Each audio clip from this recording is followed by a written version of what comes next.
Welcome to టీసెట్. మనము వ్యవసాయ రంగంలో కొన్ని టాపిక్స్ డిస్కస్ చేసినాం. సో రిమైనింగ్ టాపిక్స్ ఈరోజు డిస్కస్ చేద్దాం.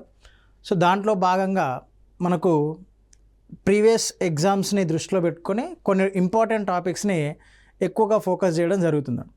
సో దాంట్లో ఫస్ట్ మనం ఆల్రెడీ కమత పరిమాణాల గురించి డిస్కస్ చేసినాం.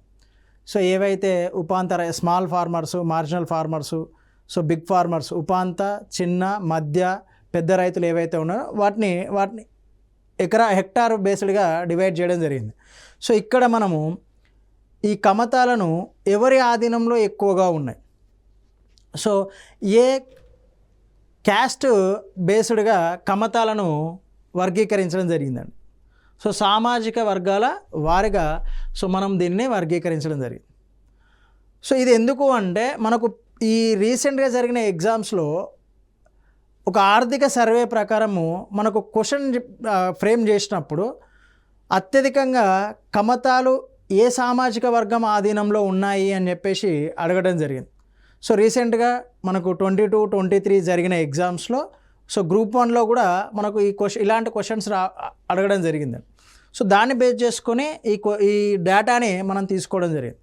సో ఎవరి ఆధీనంలో ఈ భూ కమతాలు అనేది ఓనర్షిప్ అనేది ఎక్కువగా ఉంది అంటే సో మనకు షెడ్యూల్ కులాలు దాదాపు 8.54%. సో నెక్స్ట్ షెడ్యూల్ తెగలు 11.2%. సో ఇతరులు అంటే దీంట్లో బీసీలు కానీ ఓసీలు కానీ సో ఈ సామాజిక వర్గం అంతా కూడా ఈ అదర్స్లో ఎక్కువగా వస్తుంది. సో నెక్స్ట్ సంస్థలు అంటే ఏవైనా ప్రైవేట్ ఆర్గనైజేషన్స్లో కూడా మనకి కాంట్రాక్ట్ ఫార్మింగ్ పద్ధతిలో వ్యవసాయ భూమి వారి ఆధీనంలో ఉండటం జరిగిందండి.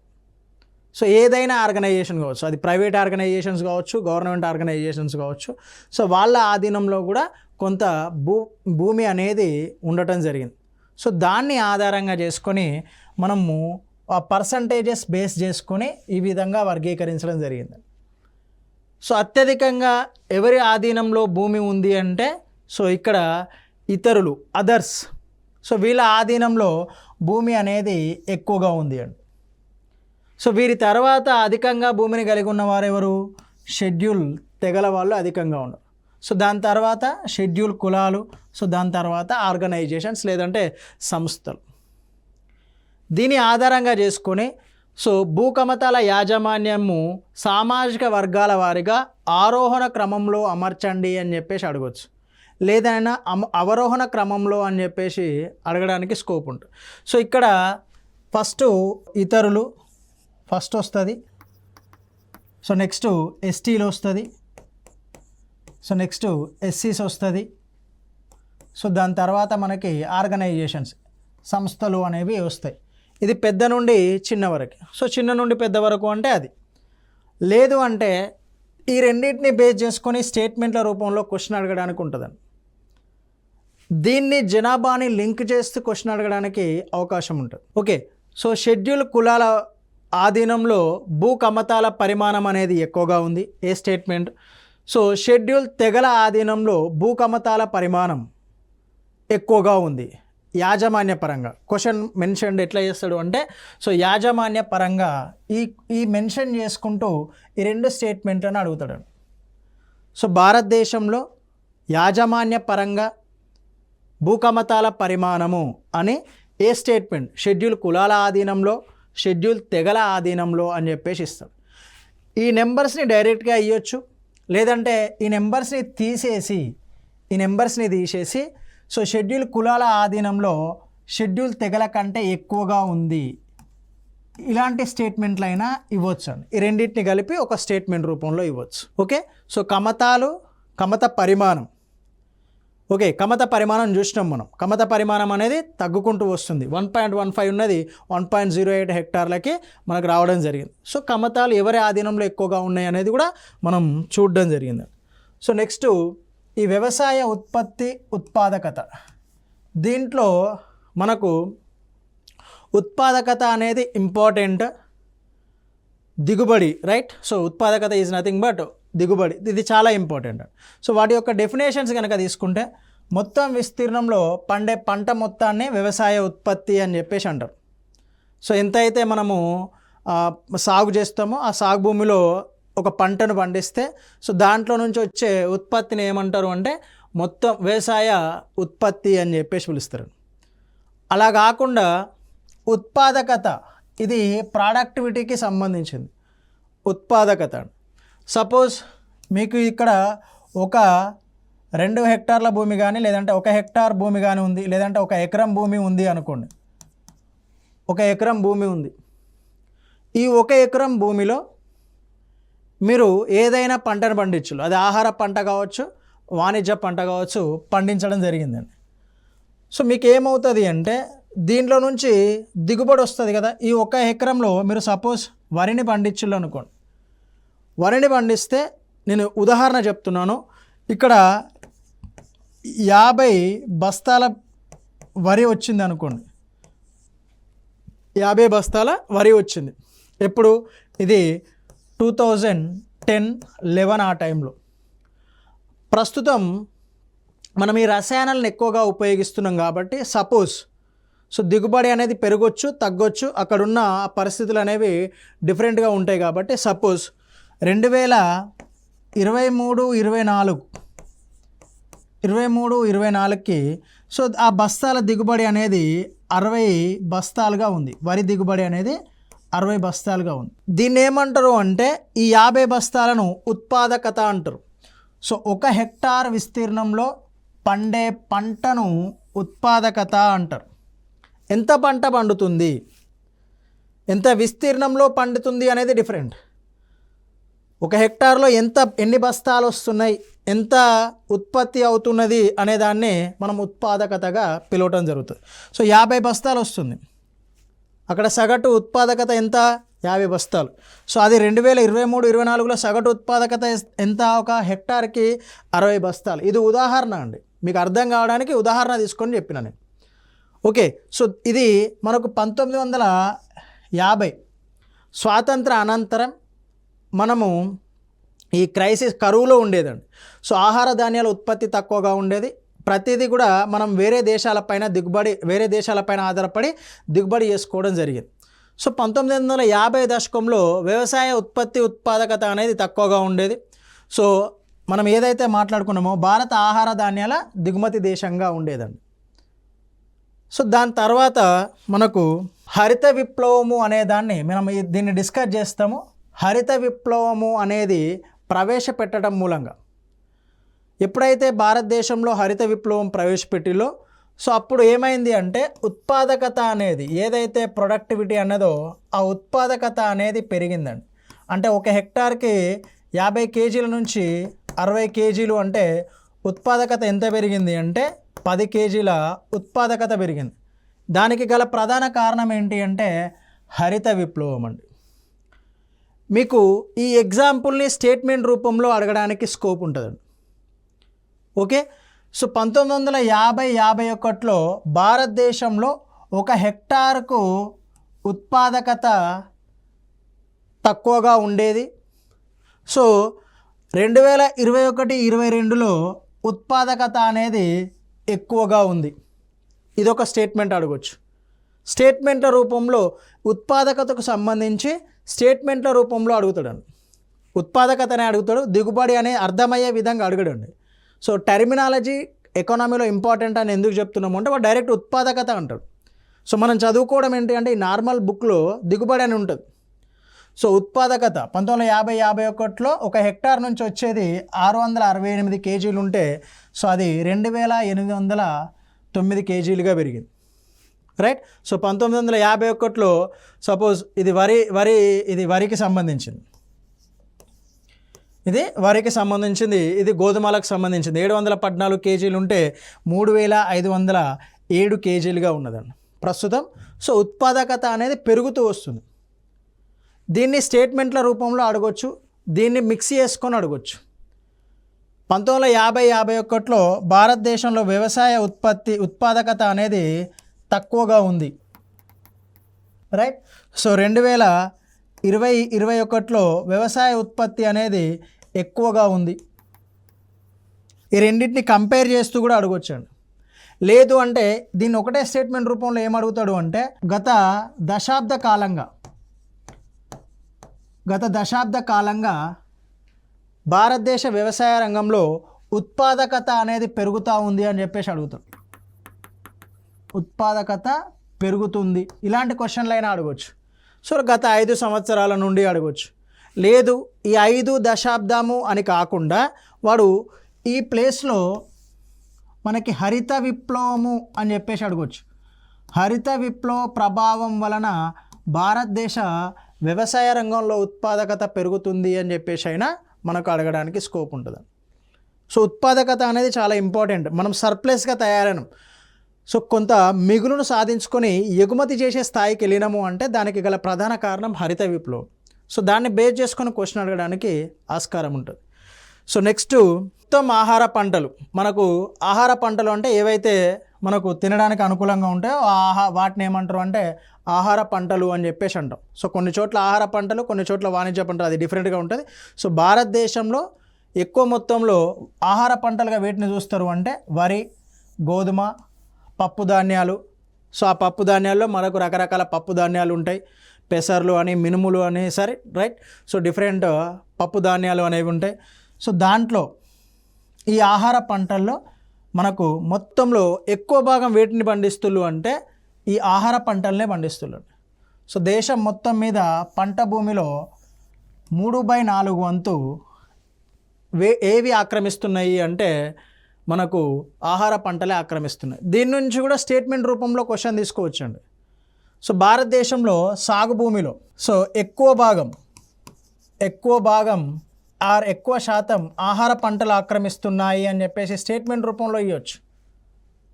స్టేట్మెంట్ రూపంలో క్వశ్చన్ ఇవ్వచ్చు అండి. మీకు డేటా అడగకుండా మొత్తం కంప్లీట్గా ఇలాంటి కాన్సెప్ట్ ఓరియంటెడ్గా స్టేట్మెంట్లు ఇచ్చిండు అనుకోండి, సో అప్పుడు ఇబ్బంది అవుతుందండి. సో ఎందుకు ఈ షిఫ్ట్ జరిగింది అంటే ఆహార ధాన్యాలు ఎక్కువగా పెరగడానికి గల కారణం ఏంటి? మెయిన్ రీజన్ హరిత విప్లవం. సో దానివల్ల ఏమైంది అంటే సో ఇక్కడ నీటిపారుదల సౌకర్యాలు పెరగడం, సో రసాయన ఎరువుల వినియోగం పెరగడం, సో వ్యవసాయం కొంచెం ఈజీగా మారడం, అంటే పూర్తిగా కాదు కొంతవరకు యాంత్రీకరణ జరగడం. దీని ఫలితంగా ఏమైంది అంటే సో ఎక్కువ భాగము వీటిని సాగు చేయడానికి ఇంట్రెస్ట్ చూపిల్లు. ఇంకొకటి ఏంటి అంటే మెయిన్గా మనకు హరిత విప్లవం వల్ల అధికంగా లాభపడిన పంట ఏది అంటే గోధుమ పంట అధికంగా లాభపడింది. సో దాన్ని ఉత్తర భారతదేశంలో దాన్ని పండించడానికి ఎక్కువగా ఆసక్తి చూపించారు. సో ఫలితంగా వీటి యొక్క పర్సంటేజ్ అనేది పెరిగింది. మనకు స్వాతంత్రం వచ్చిన కొంతకాలం వరకు పప్పు ధాన్యాలే ఎక్కువగా ఉంటాయి. రాను అంటే మనకు హరిత విప్లవ ప్రభావం తర్వాత పప్పు ధాన్యాల యొక్క శాతం తగ్గిపోయి ఆహార ధాన్యాల ప్రభావం అనేది ఆహార ధాన్యాలను పండించడం అనేది పెరుగుతూ ఉంటుంది. అందుకోసమే ఈ క్వశ్చన్ అడగడానికి ఎక్కువ స్కోప్ ఉంటుంది. సో ముఖ్యంగా ఈ ఆహార ధాన్యాల్లో ఎక్కువగా ఏది ఆక్రమిస్తుంది అంటే వరి ఎక్కువ శాతాన్ని ఆక్రమిస్తుంది. మొత్తము ఆహార ధాన్యాలు, పప్పు ధాన్యాల్లో మొత్తం ఆహార ధాన్యాలు వాణిజ్య పంటల్లో ఆహార పంటలు ఎక్కువగా 3/4 వంతు ఆక్రమిస్తున్నాయి. ఓకే, సో మొత్తం ఆహార ధాన్యాలు అంటే ఈ వరి, గోధుమ, ఈ పప్పు దినుసులలో ఎక్కువ భాగం ఏది ఆక్రమిస్తుంది మళ్ళీ అంటే వరిని ఎక్కువగా పండించడం జరుగుతుందండి. ఇది చాలా ఇంపార్టెంట్. ఓకే, అందరూ యూజువల్గా గోధుమ, పప్పు దినుసులు అనుకుంటారు, కానీ ఎక్కువ భాగం ఏది ఆక్రమిస్తుంది అంటే 1/3 వంతు వరి ఆక్రమించడం జరుగుతుంది. ఓకే, సో నెక్స్ట్ సో ఇక్కడ మనకు వ్యవసాయ ఉత్పాదకత అనేది మనము ఆహార ధాన్యాల ఉత్పత్తి పెరిగింది అని చెప్పేసి అనుకున్నాం కదా. సో ఆ ఉత్పాదకత అనేది పెరగడానికి ప్రధానమైన కారణం ఏంటి అంటే సో దీన్ని ఉత్పాదకతను ప్రభావితం చేసే కారణాలండి ఇవి. సో దీంట్లో నుంచి సింపుల్ మీరు ఎకనామీ మొత్తం డేటా చదువుకొని వెళ్తాడు. సో వాడు ఏం చేస్తాడు అంటే వ్యవసాయ ఉత్పాదకతను ప్రభావితం చేసే క్రింది వానిలో ఏ కారకాలు ప్రభావితం చేస్తాయి అని చెప్పేసి అడుగుతాడు వ్యవసాయ ఉత్పాదకతను. సో మ్యాక్సిమం మనము 1, 2, 3, 4th option all of the above ఉంటుంది, దానికే ఎక్కువ ప్రిఫరెన్స్ ఇస్తాం. సో వాడు ఏమి ఇచ్చినా ఆ పైవన్నీ అనే దానికి వెళ్ళినాము అనుకోండి, కొన్నిసార్లు అది మిస్టేక్ అవ్వడానికి అవకాశం ఉంటుంది. సో ఆ వ్యవసాయ ఉత్పాదకతను పెరగడానికి గల ప్రధానమైన కారణం ఏంటి అంటే సో మనకు ఈ మద్దతు ధరలు ఎంఎస్పి మినిమం సపోర్ట్ ప్రైస్ అనేది ఇంక్రీజ్ అవ్వడం. సో దాదాపు మనకు ఈ గిట్టుబాటు ధరలు అదే మినిమం సపోర్ట్ ప్రైస్ అనేవి మనకు 1950-51 నుంచి 2023-24 వరకు పెరుగుతూ ఉన్నాయి. సో దాంట్లో మీకు సపోజ్ ప్రతికి గిట్టుబాటు ధర ఎగ్జాక్ట్గా కాకుండా సో 5,500 ఉంది అనుకోండి, ఉదాహరణ చెప్తున్నాను నేను, 5,500 ఉంది అనుకోండి. సో లేదు ఇంకా పెసర్లకి కానీ లేదంటే వేరే ఇంకా ఏదైనా చెరుకు కానీ సో దీనికి ఫెయిర్ అండ్ రెమ్యునరేటివ్ ప్రైస్ ఇస్తారు దీనికి. సో వీటి యొక్క ధర కొంచెం తక్కువగా ఉంది అనుకోండి, సపోజ్ నేను ఎగ్జాంపుల్గా చెప్తున్నా, ఎగ్జాక్ట్గా కాదు. ఈ మద్దతు ధరలు అనేవి వీటికి ఎక్కువగా ఉండి వీటికి తక్కువగా ఉండటం మూలంగా, అంటే పప్పు ధాన్యాలకు తక్కువగా ఉండటం మూలంగా ఏం చేస్తాము, ఈ ప్రత్తిని ఎక్కువగా పండించడానికి చూస్తూ ఉంటాం. దానివల్ల ఏమవుతుంది, సో అగ్రికల్చర్ సిస్టమ్ అనేది వాణిజ్య పంటల వైపు వెళ్తూ ఉంటుంది, రైట్. సో దానివల్ల ఉత్పాదకత పెరగొచ్చు, తగ్గొచ్చు. మీకు ఇది ఒక ఎకరంలో ఫస్ట్ వరి పండిస్తున్నాము అనుకోండి, ఒక ఎకరంలో వరి పండిస్తున్నాం. సో మనకు ప్రతికి ఎక్కువగా మినిమం సపోర్ట్ ప్రైస్ అనేది, కనీస మద్దతు ధర అనేది ఎక్కువగా ఇవ్వటం మూలంగా ఆ ఒక ఎకరాన్ని ఏం చేస్తాము అంటే తగ్గిస్తాం. సగమేమో వరి వేస్తాం, సగమేమో మనం ప్రత్తిని సాగు చేస్తాం. అందుకే ఇక్కడ చూడండి, వ్యవసాయ ఉత్పాదకతను ఏది అది చేస్తుంది, కమతాల పరిమాణం కూడా ప్రభావితం చేస్తుంది. సో గిట్టుబాటు ధరలు, సో దీన్ని ఎక్కువగా ఇది చేస్తూ ఉంటాం, రైట్. సో ఈసారి మంచిగా ప్రత్తి వచ్చింది అనుకోండి, ఈ ఇయర్ మంచిగా వచ్చింది అనుకోండి ప్రత్తి. సో దాన్ని ఏం చేస్తాం, మీకు కంప్లీట్గా ఇక్కడ వరిని తీసేసి ఇక్కడ కూడా ప్రత్తినే సాగు చేయడం ప్రారంభిస్తాం. సో ఫలితంగా వరి ఉత్పాదకత అనేది పెరిగి ప్రతి ఒక్క ఉత్పాదకత అనేది పెరుగుతూ ఉంటుంది, రైట్. సో నెక్స్ట్ శీతోష్ణ స్థితి కారణాలు, ఇవి కూడా ప్రభావితం చేస్తాయండి. ఏ విధంగా ప్రభావితం చేస్తాయి అంటే, భారతదేశంలో నైరుతి ఋతుపవనాల ఆధారంగా దాదాపు 70% భూభాగం 70% వర్షపాతం అనేది వస్తూ ఉంటుంది. దీంట్లో ఎల్నినో ప్రభావం కానీ లానినో ప్రభావం కానీ ఉంది అనుకోండి. సపోజ్ ఎల్నినో ప్రభావమే ఉంది అనుకోండి, ఎల్నినో ప్రభావం, దీనివల్ల మనకేమవుతుంది అంటే కరువులు సంభవిస్తాయి. అంటే మనకు రావాల్సిన వర్షపాతం అనేది తక్కువగా రావడం జరుగుతుంది. ఫలితంగా ఏమవుతుంది, ఎప్పుడైతే ఎక్కువ వర్షపాతం వస్తుందో అప్పుడు వరిని సాగు చేస్తాం. ఎప్పుడైతే తక్కువ వర్షపాతం వస్తుందో తక్కువ వర్షపాతానికి అనుకూలంగా ఏవైతే పంటలు ఉంటాయో వాటిని సాగు చేస్తాం. పప్పు ధాన్యాలు కావచ్చు, రైట్. సో నూనె గింజలు కావచ్చు, వీటిని సాగు చేస్తూ ఉంటాం. వర్షపాతం ఎక్కువగా ఉంటేనేమో వరి సాగు చేస్తాం, వర్షపాతం తక్కువగా ఉంటేనేమో పప్పు దినుసులు వీటిని సాగు చేస్తాం. సో దానివల్ల కూడా ఉత్పాదకత అనేది చేంజ్ అవుతూ ఉంటుంది, మార్పుకు లోనవుతూ ఉంటుంది. ఓకే. సో నెక్స్ట్ ఈ సాంకేతిక విధానాల వల్ల, అంటే గ్రామీణ ప్రాంతాల్లో ఇంకా పూర్తిగా యంత్రాలు అందుబాటులోకి రాలేదు. సో యంత్రాలు అందుబాటులోకి వచ్చిన దగ్గర ఉత్పాదకత అనేది ఎక్కువగా ఉంటుంది, యంత్రాలు అందుబాటులోకి రాని దగ్గర ఉత్పాదకత అనేది తక్కువగా ఉంటుందండి, రైట్. సో ఉత్పాదకతను ప్రభావితం చేసే అంశాలు ఏవి అంటే ఈ 5 అంశాలు ఉత్పాదకతను ప్రభావితం చేస్తాయి. సో మీకు జనరలైజ్డ్ క్వశ్చన్, ఉత్పాదకతను ప్రభావితం చేసే అంశాల్లో లేనిది ఏది, ఉన్నది ఏది అని అడగవచ్చు. ఓకే. సో ఇవి ఉత్పాదకతను ప్రభావితం చేసే అంశాలు. సో దీని తర్వాత సో హరిత విప్లవము అనే టాపిక్ ఉంది. హరిత విప్లవము, దీంట్లో నుంచి కంపల్సరీ ఒక క్వశ్చన్ అడగడానికి స్కోప్ ఉంటుంది హరిత విప్లవం మీద నుంచి. ఇంతకుముందు ప్రీవియస్ జీకే స్టాండర్డ్లో క్వశ్చన్ అడిగేది ఏంటి అంటే దీంట్లో నుంచి హరిత విప్లవాన్ని మొదటగా ఉపయోగించింది ఎవరు, ఆ పదాన్ని మొదటగా ఉపయోగించింది ఎవరు, సో ఆ ఫాదర్ ఆఫ్ గ్రీన్ రెవల్యూషన్, హరిత విప్లవ పితామహుడు అని ఎవరిని అంటారు, సో భారతదేశంలో హరిత విప్లవ పితామహుడు ఎవరు, ఇలాంటి సింపుల్ క్వశ్చన్ అడిగేదాన్ని. సో దానికి కొంచెం స్టాండర్డ్ పెరిగింది కాబట్టి సో వాటిని కూడా మనం ఏ విధంగా క్వశ్చన్ అడగడానికి స్కోప్ ఉందో ఆ విధంగా నేర్చుకొని లాస్ట్లో క్వశ్చన్స్ డిస్కస్ చేద్దాం, రైట్. సో హరిత విప్లవము అనే పదాన్ని, గ్రీన్ రెవల్యూషన్ అనే పదాన్ని మొదటగా ఉపయోగించింది విలియం ఎస్ గాండ్. ఈయన ఉపయోగించడం జరిగింది. సో ఈయనను ఫాదర్ ఆఫ్ గ్రీన్ రెవల్యూషన్ అన్నారండి. హరిత విప్లవ పితామహుడు అని చెప్పేసి ఈయన అన్నారు.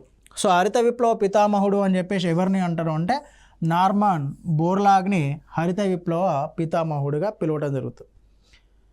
సో ఆయన చేసిన పద్ధతుల్ని తీసుకొని సో భారతదేశంలో ప్రవేశపెట్టింది ఎవరు అంటే ఎంఎస్ స్వామినాథన్. సో అందుకే ఆయనను భారతదేశ హరిత విప్లవ పితామహుడిగా పేర్కొంటాం. సో ప్రపంచంలో హరిత విప్లవ పితామహుడు అంటే నార్మన్ బోర్లాగ్, భారతదేశంలో హరిత విప్లవ పితామహుడు అంటే MS Swaminathan. MS Swaminathan. So ఇక్కడ హరిత విప్లవము డెఫినేషన్ తెలియడంతో పాటు ఏ విధంగా హరిత విప్లవము అంటే మనకు ఉత్పాదకతకు తోడ్పడింది అనేది కూడా అర్థం చేసుకోవాలి. హరిత విప్లవము అంటే ఫస్ట్ ఏంటి, హై ఈల్డింగ్ వెరైటీస్ విత్తనాలు ఏవైతే ఉంటాయో వాటిని ప్రవేశపెట్టడం, అంటే అధిక దిగుబడినిచ్చే వంగడాలను ప్రవేశపెట్టడం అండి. అధిక దిగుబడినిచ్చే వంగడాలు విత్తనాలు, అధిక దిగుబడినిచ్చే విత్తనాలు ప్రవేశపెట్టడం. రసాయనిక ఎరువుల ఉపయోగం, నీటిపారుదల సౌకర్యాలు ఎక్కువగా కల్పించడం, ఇవన్నీ కూడా దేనిలో భాగము అంటే హరిత విప్లవంలో భాగం అండి. సో భారతదేశము 1950 నుంచి దాదాపు 66 వరకు కూడా మనం దిగుమతి దేశంగా ఉండేది. ఆహార ధాన్యాలు కానీ నూనె గింజలు కానీ దిగుమతి దేశంగా ఉండేది. ఎప్పుడైతే ఈ పద్ధతులను అధిక దిగుబడినిచ్చే హైబ్రిడ్ వెరైటీ సీడ్స్ ఉపయోగించుకోవడం, రసాయనిక ఎరువుల వినియోగాన్ని పెంచుకోవడం, సో దాదాపు ఇప్పుడైతే రసాయన వినియోగం అనేది ఎక్కువగా పెరిగిపోయింది. పంజాబ్, హర్యానా ఆ ప్రాంతాల్లో అయితే సగటున హెక్టార్కి మనం ప్రపంచ సగటు కంటే ఎక్కువ కూడా భారతదేశంలో వినియోగం ఉంది. ఓకే, సో నీటిపారుదల సౌకర్యాలు ఎక్కువగా కల్పించడం, సో దీన్ని హరిత విప్లవంలో భాగంగా చేపట్టడం జరిగిందండి. సో ఈ మూడింటిని హరిత విప్లవం, యంత్రాలు ఉపయోగించడం, సో వీటన్నింటిని కూడా హరిత విప్లవంలో భాగంగా చేర్చడం జరిగింది.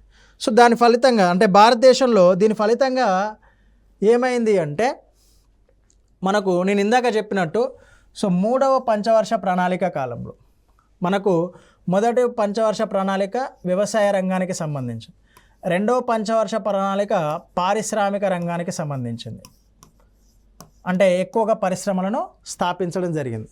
సో ఇవి జరిగినాయి. సో 3వ పంచవర్ష ప్రణాళిక కాలంలో మనకు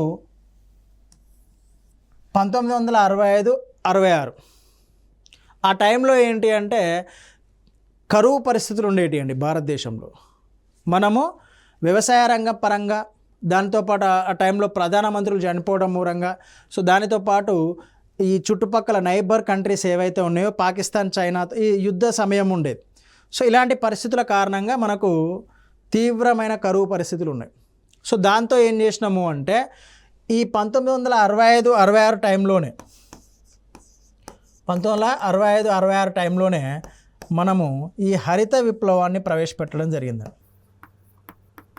హరిత విప్లవాన్ని ప్రవేశపెట్టడం జరిగింది. సో ఈ హరిత విప్లవాన్ని ప్రవేశపెట్టడం మూలంగా ఏ టైంలో 1966 ఖరీఫ్ సీజన్లో.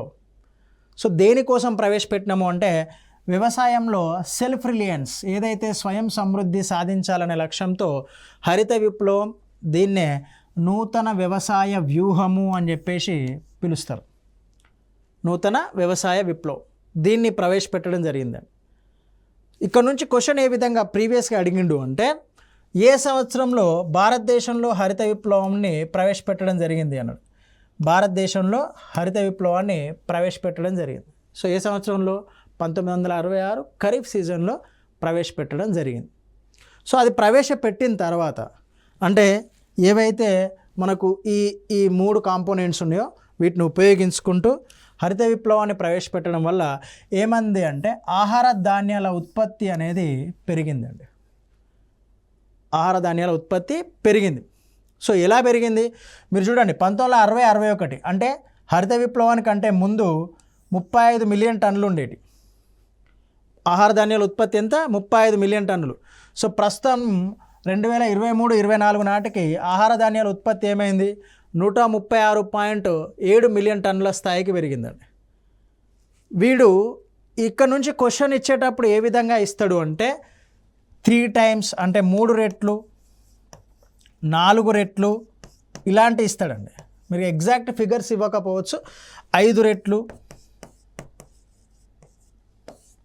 రైట్. సో ఇది మెయిన్గా వరికి సంబంధించి. ఓకే, సో ఈ విధంగా అంటే 1961లో 35 మిలియన్ టన్నులు ఉంటే 2023-24 నాటికి 136 మిలియన్ టన్నుల స్థాయికి పెరిగింది.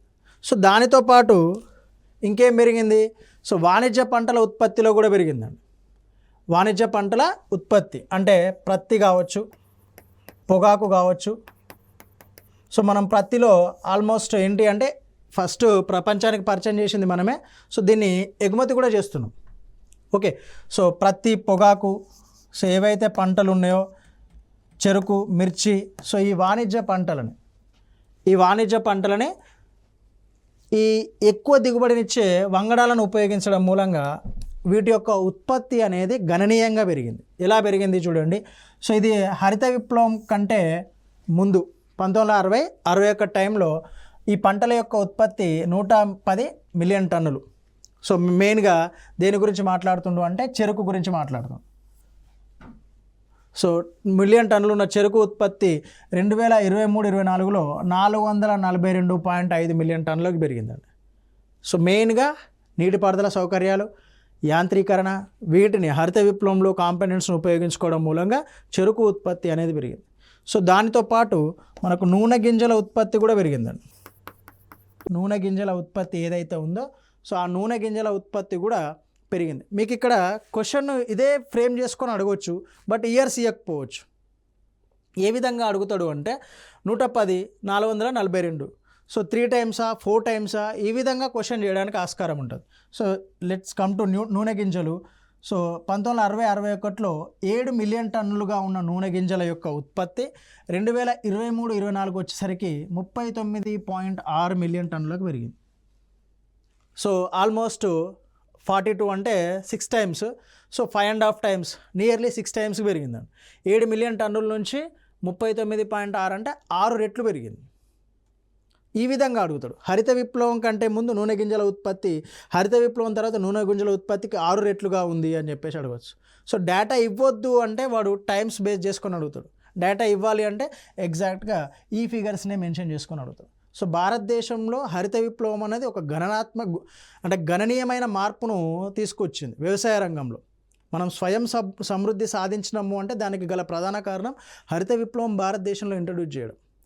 సో దీనితో పాటు ఇది న్యూస్లో ఉండడానికి ఇంకొక రీజన్ ఏంటంటే రీసెంట్గా ఎంఎస్ స్వామినాథన్ గారు చనిపోవడం జరిగింది. సో భారతరత్న అవార్డు ఇవ్వడం జరిగింది కాబట్టి ఇది న్యూస్లో ఉంది. సో కొంచెం ఫోకస్డ్ ఏరియా. ఏ విధంగా పెరిగింది, ఎన్ని రెట్లు పెరిగింది అనేది గుర్తుపెట్టుకోండి. మ్యాక్సిమం అవి అంటే టైమ్స్ రూపంలోనే ఎన్ని రెట్లు పెరిగింది అనే రూపంలోనే క్వశ్చన్ అడగడానికి మనకు అవకాశం ఉంటుంది, రైట్. సో దానివల్ల హరిత విప్లవంను ప్రవేశపెట్టడం వల్ల ఏం జరిగింది? ఆహార ధాన్యాల ఉత్పత్తి పెరిగింది. సో ఎంప్లాయ్మెంట్ ఇంక్రీజ్ అయింది, ఉద్యోగితలో పెరుగుదల వచ్చింది, ఆదాయం ఇంక్రీజ్ అయింది. సో ఇవన్నీ కూడా మనకు జరుగుతాయి. ఇది 1 హెక్టార్ భూమి. సో దీంట్లో నుంచి మనము 50 కేజీలు, సపోజ్ కేజీకి 3 రూపీస్ ఉంటే మనకు ఎంత వస్తాయి? 150 రూపీస్ వస్తాయి. బట్ హరిత విప్లవం తర్వాత ఏమైంది? 60 కేజీస్ వచ్చినాయి, 60 కేజీలు. సో దానివల్ల ఏమైంది? 60 ఇంటూ 3 రూపీస్ వేసుకున్నా కూడా 180 రూపీస్. అంటే ఆదాయంలో మార్పు వచ్చిందా లేదా? మార్పు వచ్చింది. సో దాంతోపాటు ఉద్యోగితలో కూడా మార్పు వస్తాయి. ఎందుకు? హై ఈల్డ్ వెరైటీస్ ఉపయోగించాలి, యంత్రాలను తయారు చేయాలి, సీడ్స్ని తయారు చేయాలి. సీడ్స్ అంటే గింజలు. సో వీటి కోసం ఎంప్లాయ్మెంట్ అనేది క్రియేట్ అవుతూ వస్తుంది. వీటన్నిటిని ఉపయోగించడం మూలంగా ఆటోమేటిక్గా ఆహార ధాన్యాల ఉత్పత్తి కూడా పెరుగుతూ వచ్చిందండి. ఓకే, సో దీనితో పాటు మనకు ప్రతికూలతలు కూడా ఎక్కువగా స్కోప్ ఉన్నాయండి. ప్రతికూలత అంటే ఆ హరిత విప్లవం ప్రభావం వల్ల ఏ విధంగా అయినాయంటే సో ప్రాంతీయ వ్యత్యాసాలు అనేవి ఎక్కువగా పెరిగినాయి. మీకు భారతదేశంలో కనుక చూస్తే ఇది ఎక్కువగా భారతదేశంలో ఎక్కడ ప్రవేశపెట్టిల్లు అంటే పంజాబ్ అక్కడ ప్రవేశపెట్టిల్లండి. సో ఈ రీజియన్లో ప్రవేశపెట్టిల్లు. ఈ ప్రాంతంలో మనకు సారవంతమైన భూములు ఉంటాయి. ఏవి? మన ఒండ్రు నేలలోనే ఎక్కువగా ఉంటాయి. నదులు అంటే సాగునీటి పారుదల కూడా ఎక్కువగా ఉంటుంది. అంటే నదులు ఉంటాయి. ఈ నదులు సాగునీటి పారుదల ఎక్కువగా ఉండడం, సారవంతమైన భూమి ఉండటం మూలంగా ఇక్కడ హరిత విప్లవం అనేది ఎక్కువ సక్సెస్ అయింది పంజాబ్, హర్యానా ఈ ప్రాంతాల్లో. అదే తెలంగాణకు వచ్చేసేయండి, తెలంగాణకు వచ్చేసరికి ఒండ్రు నీళ్ళు అనేవి తక్కువగా ఉంటాయి, నీటిపారుదల సౌకర్యాలు అనేవి తక్కువగా ఉంటాయి. సో దీనివల్ల వీడు ఎక్కువగా దిగుబడి సాధించడం మూలంగా ఏమైంది, ఎక్కువ ఆదాయం సంపాదించాడు. వీడు తక్కువగా దిగుబడి సాధించడం మూలంగా ఏమైంది, తక్కువ ఆదాయం అనేది తక్కువగా ఉంది. ఫలితంగా ఏమైంది, ప్రాంతీయ వ్యత్యాసాలు అనేవి పెరిగినాయి. ఇంకొకటి, ఇక్కడ ఆంధ్రప్రదేశ్లో 1966లోనే ప్రవేశపెట్టారు. ఇక్కడ కూడా సారవంతమైన భూములు అనేవి ఎక్కువగా ఉన్నాయి. ఫలితంగా వీళ్ళ యొక్క ఆదాయం పెరిగింది, వీళ్ళ యొక్క ఆదాయం తగ్గింది. సో ప్రాంతీయ వ్యత్యాసాలు, సో ఉత్తర భారతదేశానికి దక్షిణ భారతదేశానికి వ్యత్యాసాలు వచ్చినాయి, పక్క రాష్ట్రాలకు వ్యత్యాసాలు కూడా వచ్చినాయి. సో దానితో పాటు ఆదాయ వ్యత్యాసాలు కూడా పెరిగినాయి. సో ఎవరైతే పెద్ద మొత్తంలో భూమిని కలిగి ఉన్నారో వాళ్ళు ఎక్కువ లాభం పొందిళ్ళు, ఎవరైతే తక్కువ మొత్తంలో భూమిని కలిగి ఉన్నారో వాళ్ళు తక్కువ లాభాన్ని పొందిళ్ళు. సో దాని ఫలితంగా ఆదాయ వ్యత్యాసాలు కొన్ని పంటలకే, అంటే ముఖ్యంగా మనం ప్రత్తి పంటకు కావచ్చు, నెక్స్ట్ గోధుమ పంటకు కావచ్చు, నెక్స్ట్ వేరుశనగ పంట, అంటే ఇవే ఎక్కువగా లాభపడినాయి. ఇవి ఎక్కువగా ఉత్పత్తి అనేది వీటిలో పెరిగింది. ఓకే, సో పత్తి, గోధుమ, వేరుశనగ అనే వాటిలో ఉత్పత్తి పెరిగింది, కొన్ని పరిమితం అవ్వటం, అది ఒక ఫెయిల్యూర్ హరిత విప్లవం. సో నెక్స్ట్ పెట్టుబడిదారి వ్యవసాయం అనేది పెరిగింది. ఎందుకు, కొత్త సాంకేతికతను ఇంట్రడ్యూస్ చేసుకోవాలన్నా, గింజలను కొనుక్కోవాలన్నా, సో నెక్స్ట్ రసాయన ఎరువుల యొక్క కాస్ట్ ఎక్కువగా పెరగడం మూలంగా, సో అదేంది, ఎవరైతే ఇన్వెస్ట్మెంట్ చేయగలుగుతారో వాళ్ళకి మాత్రమే అనుకూలంగా మారింది. సో దానివల్ల పెట్టుబడిదారి వ్యవసాయం అనేది భారతదేశంలో పెరగడం జరిగిందండి. రైట్, సో ఇవి భారతదేశంలో హరిత విప్లవం వలన అనుకూలతలు, ప్రతికూలతలు. Thank you so much.